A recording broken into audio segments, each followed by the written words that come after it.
Bienvenidos. Hoy los invito a explorar la historia de la contaduría pública, desde sus orígenes más remotos hasta la normativa que rige hoy en día la profesión en Colombia. Descubriremos cómo algo tan cotidiano como llevar las cuentas ha sido fundamental para el desarrollo de la civilización. Somos Olga Morales, Juan Pablo Campo y Vanessa Patiño, estudiantes de Contaduría Pública del ITM 2026, primer semestre. ¿Por qué nace la contabilidad? La contabilidad es tan antigua como la civilización misma. Desde que el ser humano dejó de ser nómada y comenzó a asentarse, a cultivar la tierra, a domesticar animales, surgió una necesidad básica: controlar sus bienes. Esta necesidad de registrar, controlar y tomar decisiones es el origen de la contabilidad. En esencia, es la historia de la confianza y el comercio, porque sin un registro confiable no puede haber un intercambio ni acuerdo entre las personas. Comenzamos con la Edad Antigua, Mesopotamia y Egipto. Aquí los primeros contadores no usaban papel ni lápiz, usaban pequeñas fichas de arcilla llamadas cálculi. Cada forma representaba un bien diferente. Estas fichas se guardaban dentro de esferas huecas de barro. Pero había un problema. Para saber qué había dentro, había que romper la esfera. La solución fue brillante. Antes de guardarlas, imprimían las formas de las fichas en el exterior de la esfera. Esas marcas fueron el origen de la escritura cuneiforme y por lo tanto el primer registro contable de la historia. Mientras tanto, en Egipto, los escribas llevaban un minucioso registro en papiros de los graneros del faraón. La contabilidad, desde sus inicios, fue poder. El Renacimiento italiano. Con el resurgir del conocimiento, los mercaderes necesitaban un método confiable para manejar operaciones cada vez más complejas: viajes de ultramar, múltiples monedas, socios e inversiones. Fue entonces cuando surgió el método veneciano, un sistema que refleja una verdad universal. En toda operación hay un deudor y un acreedor. La fórmula es simple pero poderosa: quien recibe debe a quien entrega. Esto se traduce en la ecuación: debe es igual a haber. Por primera vez se podía tener una visión completa y equilibrada de la situación financiera, viendo simultáneamente el origen y el destino de cada recurso. Fray Luca Pacioli. En 1494, este matemático franciscano publicó un libro titulado Suma de Aritmética. Uno de sus capítulos, llamado Particularis de Computis et Scripturis, no inventó la partida doble, pero fue el primero en describir el método completo utilizado por los mercaderes venecianos. Pacioli detalló el uso del inventario, el borrador, el diario y el mayor. Su libro se imprimió y se difundió por toda Europa, estandarizando la práctica contable. Por eso, Fray Luca Pacioli es reconocido mundialmente como el padre de la contabilidad. La revolución industrial.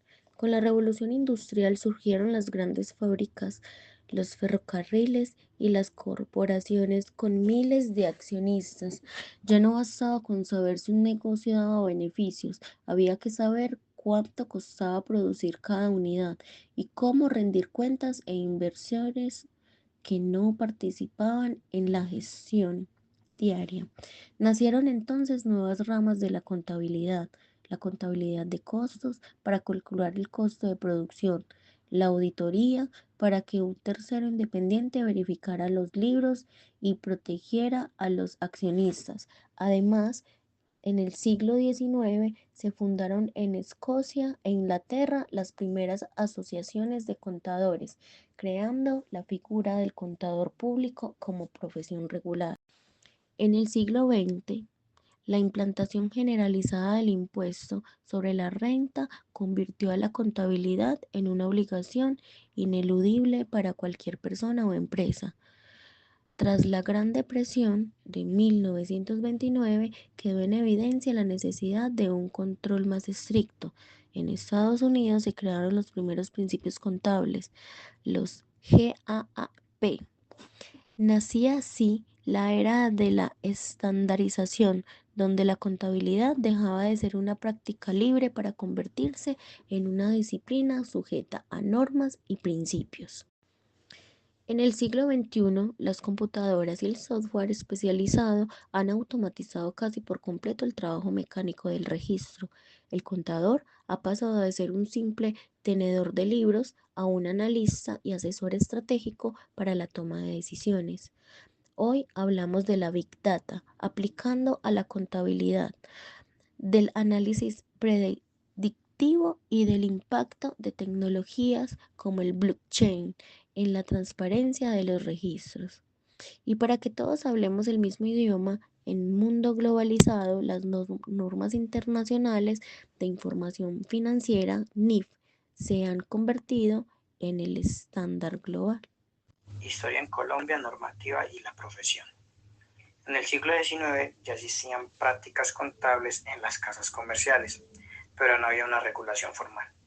El primer hito importante fue la Ley 145 de 1960, que reglamentó por primera vez la profesión del contador público y creó la Junta Central de Contadores, el organismo que vigila el ejercicio profesional. Durante la década de los 70 y 80, crecieron las facultades de contaduría pública en todo el país, formando a los profesionales que necesitaban una economía en desarrollo. Sin embargo, faltaba una ley moderna que unificara criterios y establecería un código de ética claro. Eso llegó en 1990, que fue la Ley 43 de 1990. El 13 de diciembre de 1990 se expidió la ley, considerada la Carta Magna del Contador Público colombiano. Esta ley es fundamental porque no solo reglamenta la profesión, sino que establece tres pilares. El primero, que es el que define quién es el contador público y cuáles son sus funciones. El segundo, que es el que establece las normas de auditoría general aceptadas. Y el tercero, quizás el más importante, que es el que incorpora el Código de Ética Profesional de obligatorio cumplimiento. Eso significa que un contador puede ser investigado y sancionado por la Junta Central de Contadores si actúa con una falta de integridad, objetiva o confidencialidad. Además, en el artículo 6, la ley establece la necesidad de unos principios de contabilidad que se desarrollarán 3 años después. Principios de contabilidad. La misma ley 43 en su artículo 6, como ya lo había mencionado, nos da la definición. Los principios de contabilidad generalmente aceptados son el conjunto de conceptos básicos y reglas que se deben observarse al registrar e informar contablemente sobre las actividades de las personas naturales o jurídicas. La función es permitir que las operaciones se identifiquen, se midan, se clasifiquen y se registren de forma clara, completa y fidedigna. Lo más importante son de obligatorio cumplimiento para quienes lleven contabilidad en Colombia. Para desarrollar estos principios, el presidente de la República expidió el decreto 2649 del 29 de diciembre de 1993. Este decreto es conocido como la Biblia de los principios contables colombianos, porque contiene el detalle de cada uno de ellos, por el cual se reglamenta la contabilidad en general y se expiden los principios o normas de contabilidad generalmente aceptados en Colombia. Durante más de 20 años, este decreto fue el manual de referencia obligado para todos los contadores del país. El decreto 2649 estableció 12 principios fundamentales, que son: 1. Equidad. La contabilidad debe reflejar justicia entre intereses opuestos sin favorecer a nadie. 2. Ente. Los estados financieros se refieren al negocio, no al propietario. La empresa es un tercero distinto a sus dueños. 3. Bienes económicos. Se registran tanto los bienes materiales como los inmateriales, siempre que puedan valuarse en dinero. 4. Moneda común. Todas las operaciones deben registrarse en una misma moneda, que en Colombia es el peso. 5. Empresa en marcha. Se asume que la empresa tiene vida indefinida y continuará funcionando a menos que se demuestre lo contrario. 6. Periodo. Los resultados se miden en intervalos de tiempo iguales, generalmente cada mes o cada año, para poder comparar. 7. Objetividad. Los cambios en la situación financiera deben medirse y registrarse con base en hechos reales, no en opiniones subjetivas. 8. Prudencia. Ante la duda, no se debe subestimar ni sobreestimar. Se opta por la opción que no sobrevalore activos ni subvalore pasivos. Es mejor ser conservador. 9. Uniformidad. Los principios deben aplicarse de la misma manera de un periodo a otro para que la información sea comparable. 10. Revelación suficiente.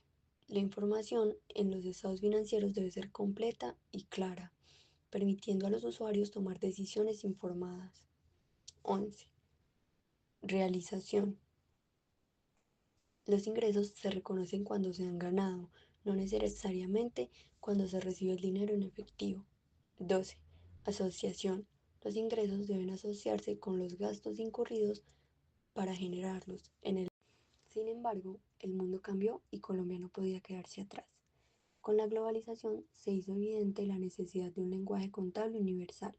Por eso, en 2009 se expidió la Ley 1314, conocida como la Ley de Convergencia, que reguló la adopción en Colombia de las normas internacionales de información financiera, las NIF. Esto significó que el querido decreto 2649 fue gradualmente reemplazado por los nuevos marcos técnicos, NIF plenas para grandes empresas y NIF para pequeñas y medianas entidades. Pero es importante aclarar que aunque las reglas técnicas cambiaron, la Ley 43 de 1990 sigue vigente en todo lo relacionado con el ejercicio profesional, la ética y la disciplina del contador. La norma ética se internacionalizó, pero la responsabilidad ética sigue siendo colombiana. Sin un orden contable, los negocios son ciegos y caminan a tientas. Fray Luca Pacioli, muchas gracias por acompañarnos.